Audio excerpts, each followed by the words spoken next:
And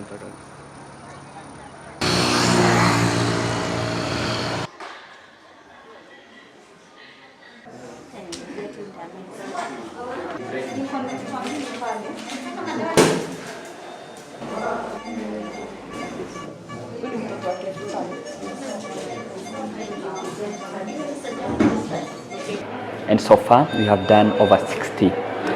surgeries, major surgeries, and I'm grateful to the county government of Nyamira for the partnership, and will continue doing this. We've had patients coming from as far as Pokot, from as far as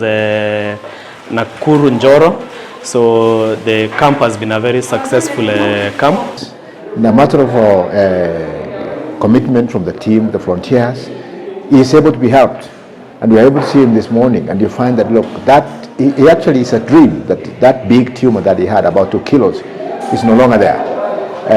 in that particular spot, and he's actually wondering that he's the same person that he is, and I'm sure that makes a lot of change in the communities.